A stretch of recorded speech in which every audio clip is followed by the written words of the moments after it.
Hey folks, Kilt-Man here, Kilt-Man, at your service. Yep, I'm back here, somewhere amongst this crowded menagerie of menace, mayhem, mystery. Right folks, I hope you're all doing very well. This video is, it's a dedication, it's a request from a lovely Scottish lassie known as Cherrie Lee, or Emma to me. Emma's biggest passions in life are burlesque and Ray Harryhausen. Yep, it's a strange combination. Strange bedfellows, but you know, it still works. Some saucy stop motion sleaziness in lingerie. Sorry, that's my passion, son. Anyway, she had this idea a while ago of like, what would it be like, you know, you've got a big smackdown of all the Harryhausen creatures. Who would win in a big colossal tag team tussle? Who'd win? Who's got the most powers? Who's the best? And while you think for a second, I'm going to turn that music down.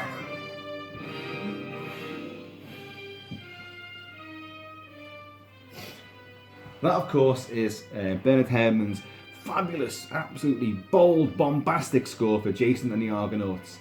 Jason, who would of course meet that guy there, Talos, the Bronze Titan. So anyway, yeah, we all know the stop motion creatures that Ray Harryhausen created for a slew of fantasy epics. Sinbad, Jason, you know, Clash of the Titans with Perseus, who meets this thing, and the Kraken, and Sinbad meets this guy here, Jason meets him, and it just goes on and on and on. And of course, there wasn't just fantasy, there was sci-fi as well. Like 20 Million Miles to Earth with the great Ymir, the Venusian wrestler, for lack of a better phrase. And of course, the beast from 20,000 Fathoms. There was that tentacle thing that came from beneath the sea.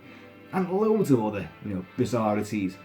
But, let me just wet my whistle with my fabulous KAB Antonio Bay mug. Beware the fog, folks. So, of course, now what creatures are we going to list? Now, because there's so many things, I did take the liberty of writing a little list. Emma, sorry, but you know, it was too much to think of. The best creatures, of course, well, Talos, numero uno, as far as I'm concerned. The Man of Bronze, you know, it's just... Hang on, the Man of Bronze was Doc Savage. He's the Bronze Titan, isn't he? But he's got a little Achilles heel, hasn't he? Yes, we know about that. The Cyclops, bingo. Grisly, nasty, horrible bloody thing, you know. They put people on spits and they cook them. And they love treasure. And the one eye and the horn and the shriek that they make. That creature terrifies me. Even now to this day, it frightens the hell out of me. Then Ymir from 20 Million Miles to Earth. Now Ymir starts off as a little itty bitty thing, like, and it's all in Italy, and he's crashed to the Sardinian Sea or whatever the hell it is, and the scientists and all that want to study him, but he gets a little bit bigger, and then a little bit bigger again, and then a bit bigger again. And in the end, he actually comes to resemble something very, very similar to this. And he then goes on a rampage throughout Rome, attacking elephants and other stuff, and the Roman army, the Italian army, you have to use bazookas and stuff to take him out. But he's quite a nasty piece of work, and a fabulous creation. Clearly, they are related though. Harryhausen was definitely working with the ideas from Ymir into the Cyclops.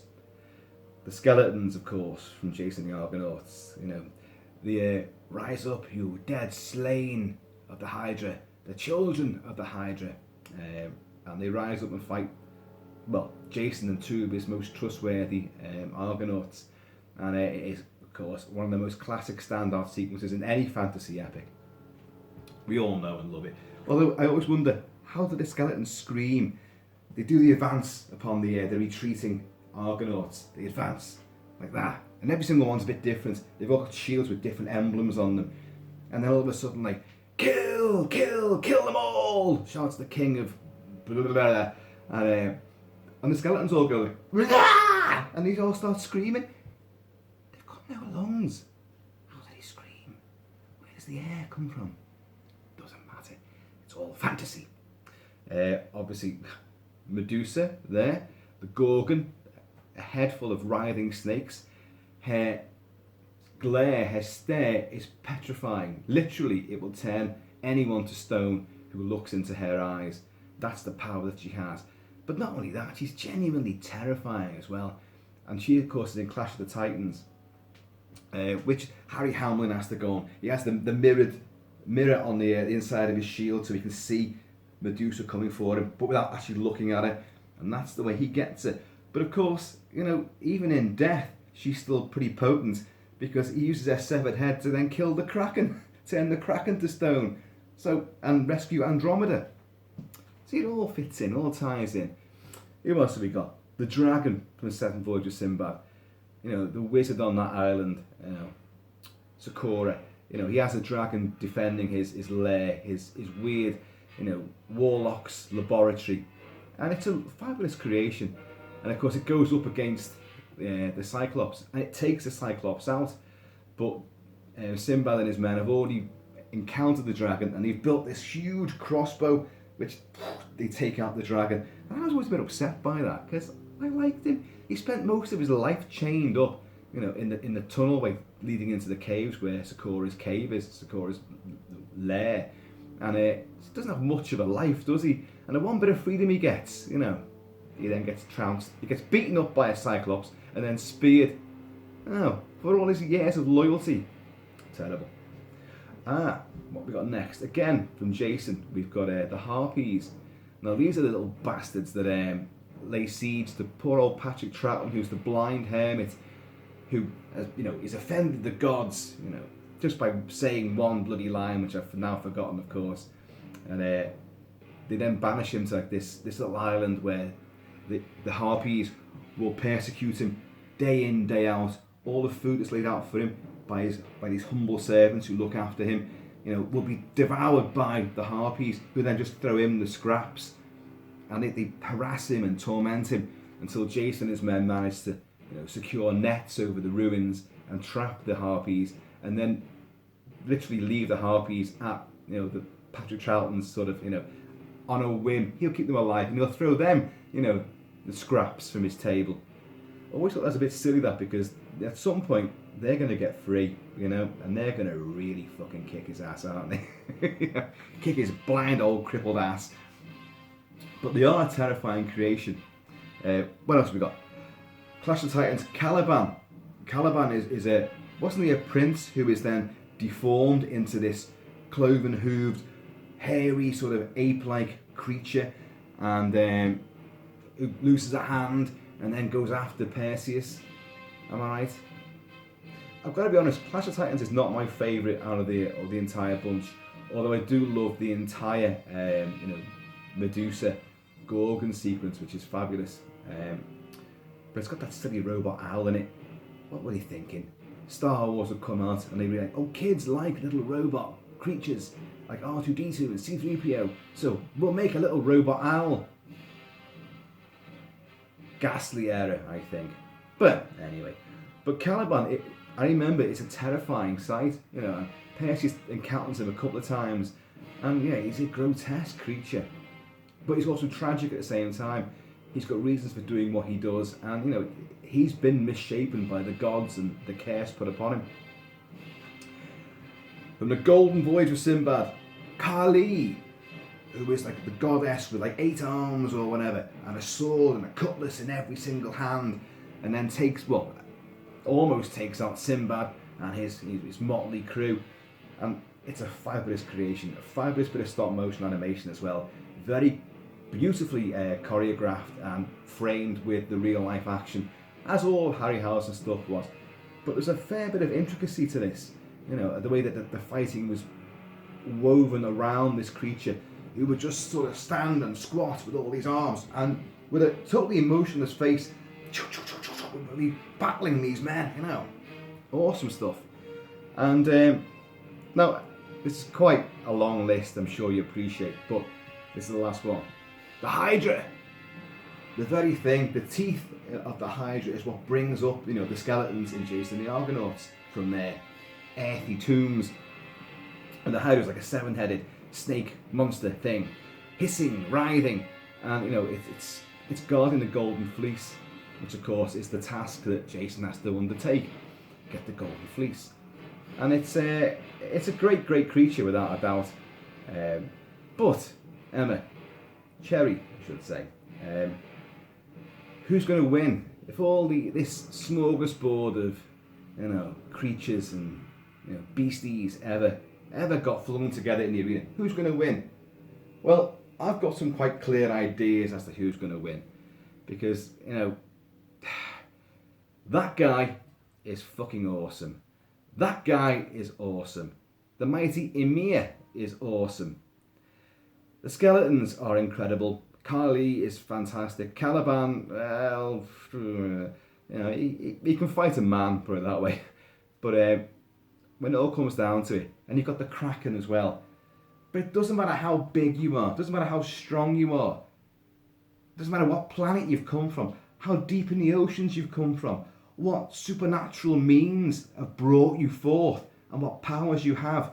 When that bitch looks at you, you are stone. You are stone. There's no two ways about it. You could hack her head off, and she's still got the power to turn you to stone. It just doesn't matter. Unless she puts shades on, like in They Live, put the shades on her, you know, then, you know, you might have a chance. No, nothing's going to beat her. Nothing. The tag team, well, let's just think about it for a second. So if you take her off the equation, the Kraken is uber powerful. But, you know, he lives in the sea. He might come out of the sea and attack a port, you know, or a coastline. But he's just move inland. He's not going to go any further than that. So really speaking, any of these guys can just go like that and run off, back up the beach. Speaking of the beach, this guy has a thing for beaches, doesn't he?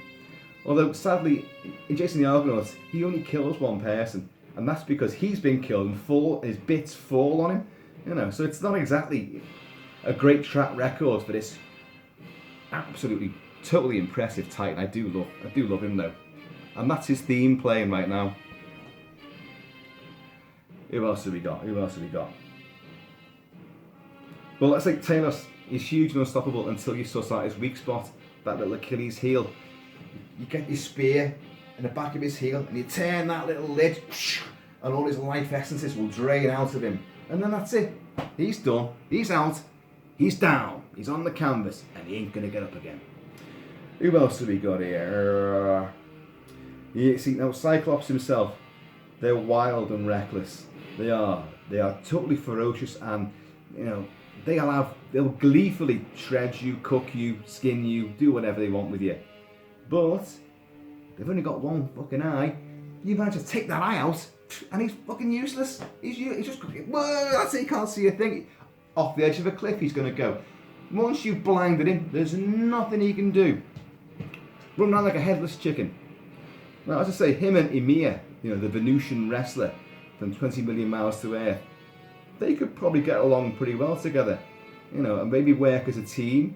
They could tackle Talos, I'm sure. You know, they could tackle most things. They could put their foot on Caliban, squash him flat. They'd shred the harpies.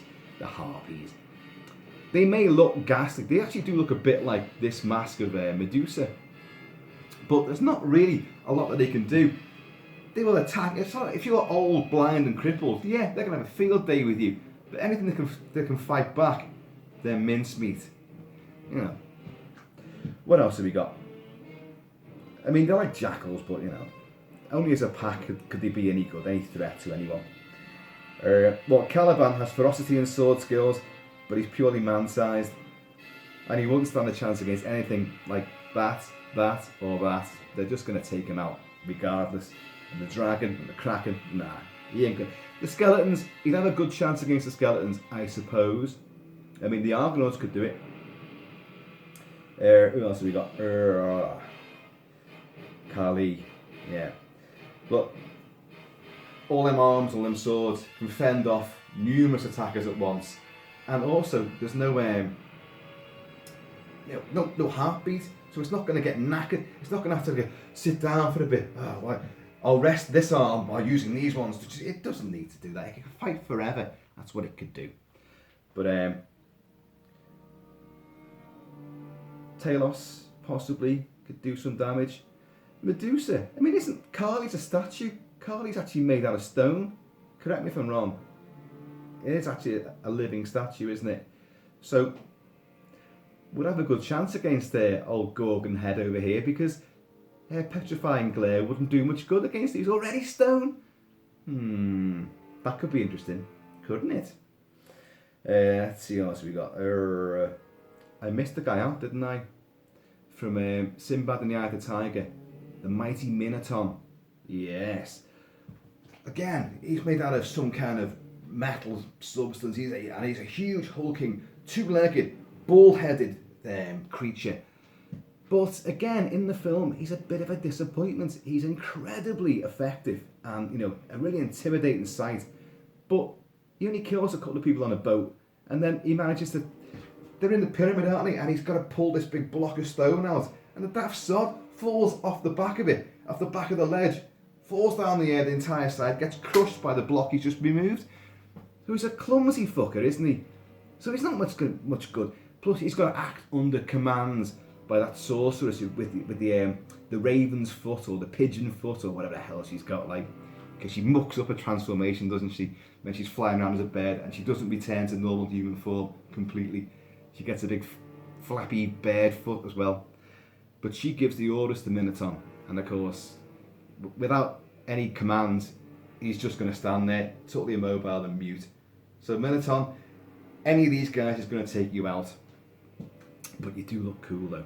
I'd love to see a remake of that, because that Sinbad and the Eye of the Tiger isn't the best of movies. It's got some moments in it, without a doubt. And let's face it, it's not even a tiger at the end. It's a saber-toothed lion is what they've got.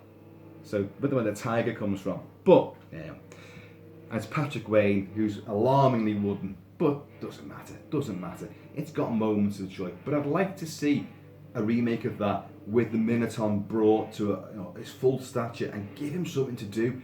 Don't waste him, don't squander him. I mean, in our big Smackdown, he's as clumsy as fuck. He'll walk in front of a bus. The guy's an idiot.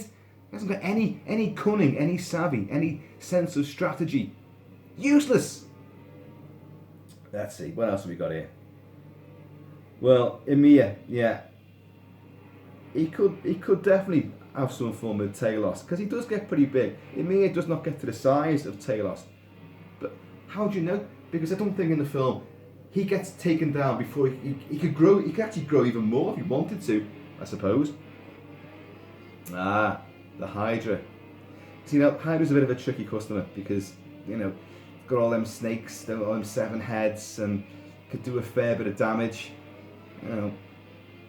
It's got stealth, it's got cunning. Problem is, it might have an idea of teaming up with this snake-headed thing, but, he might come slithering up behind her to whisper in her ear, "Come on, all of us coily snake things, let's all side together." But all she's got to do is turn around and, oh fuck, I've turned into stone. Sorry, we could have worked together, but oh dear. Oops, a daisy. Also, he's not very good at stealth, is he? Because the Hydra tends to be a bit of a hissy, clacky. So you're going to be standing there, you're going to, have I got wind? What's going on? Is that my stomach rumbling? Oh, no, it's a 7-headed snake beast. Of course. But really, Ems, I'm thinking our winner overall, there can be only one. And it's old snaky head here. No matter what happens, you can't get near to Medusa without getting turned to stone. Plus, in the film, she's also an expert archer, and she's taken out, some of Perseus' men, especially in the remake, Clash of the Titans. The one with Sam Worthington in, which really isn't very good. And yet, that Medusa sequence actually is pretty good in that movie. But so she's good with a bow, and of course, if you look at it, that's it. You're stoned, boy. You're stoned. So, it's a lovely idea. You know, I love these kind of what if scenarios. What if Mad Max went up against Wolverine? What if Superman fought Darth Vader? You know, these fictitious, never going to happen Smackdowns, because it's all pie in the sky, it's all craziness. He says, realising he let his tea go cold again. Actually, it's alright. As I say, Ray Harryhausen had many other creatures, you know, in his up his creative sleeve, but they're my favourites and the ones that make a real impact. I mean, you call them the Selenites on First Men in the Moon, which are weird little creatures, aren't they? You know, not very threatening, I don't think. And you've got what else? Earth versus the Flying Saucers. So you've got the great big robot creatures that the aliens use, and they're pretty strange looking creatures, aren't they? But then again, you know, they're not very agile. They stand there, look intimidating, but you know, it's the fantasy creations which really, you know, are the indelible monsters that make their mark. Cinematic history was made with Harryhausen. That guy and those skeletons. Even if he did nothing else, he'd be forever immortalised because of those creations. And what you can hear now is the music at the end of Jason the Argonauts. The skeletons are about to rise. And it's just fabulous stuff, isn't it? And no matter how old you get, you're still used to being a kid when you watch one of these movies. And I went to see them all at the flicks, you know, when I was a kid, and I was just literally mesmerised. There was never a moment where you thought, like, well, that's not real. They're not really in the same shot as that creature there. Yeah, you can see all that. What does it matter? What does it matter? The beauty of these films and the beauty of these creations is that your imagination, the doorway opens. Harryhausen invests all of these with personality and character, very often, you know, more so than the actual living actors that are in the movies. But once you see these things come to life, that doorway to the imagination opens up, and it doesn't matter if you see wires, if you see like a wobbly mat line, you know, it doesn't matter at all if things are out of focus and stuff, because you're there, you're transported to that fantasy realm, and you know, and what a wonderful place to be. But yeah, my overall winner for any of this, any kind, doesn't matter who she goes up against, she's won. Apart from Carly, because Carly's stone as well. Kali, is it Kali? However you pronounce it. But I still think Gorgon. The Gorgon's always gonna rise to the occasion and slither and rattle its way to victory. Isn't this a great master? Let's get him out the way for a second. And let's just show you this. I mean, I have done a video on this before, but oh, here we go. Look at that.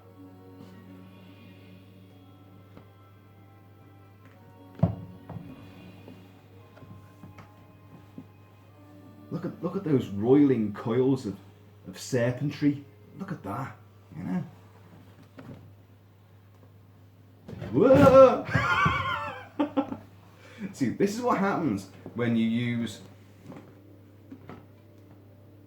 Glenfiddich as a support mechanism. But look at that. Look at that, isn't that fabulous? So you imagine that coming at you. Hey, if it didn't turn to stone, you'd shit yourself anyway. Just one look at that and you turn tail and flee. It doesn't even got to shoot you with an arrow or turn to stone. It's going to win just by looking at you. Like, you go, "Argh!" and off you go. Listen to this. Skeletons. I'd love you can get, or you could get at one stage, little figures of the skeletons, and but they're quite expensive and they were really, really good. But I haven't got them. And in the set that these came with, in that collection, and they're quite rare now, I'll be honest, was the dragon from Seven Voyages of Sinbad, and I love that dragon, but you cannot get that now. But put it this way, I can't afford to get that now. And I wish I got it when it first came out.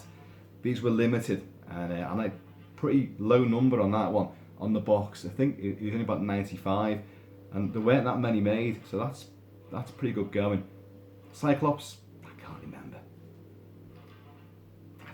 I don't know. But anyway, folks, comment below. Let me know what you think of, in your imaginative little showdown in the arena, the stop motion arena of pure carnage.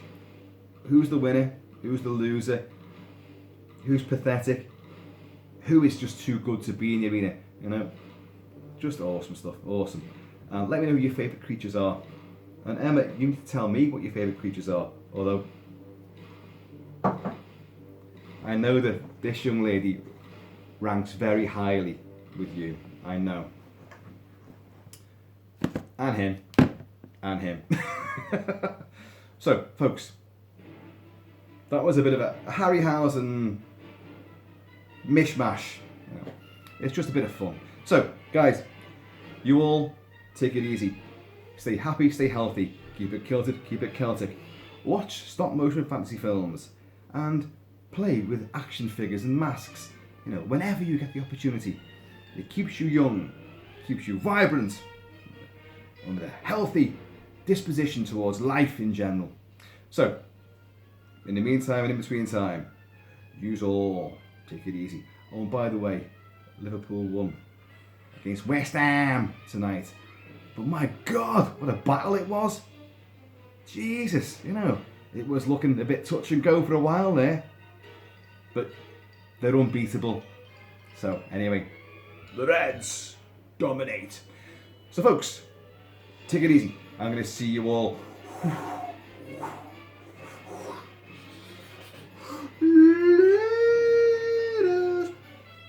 Boop. Boop. Stop motion rules.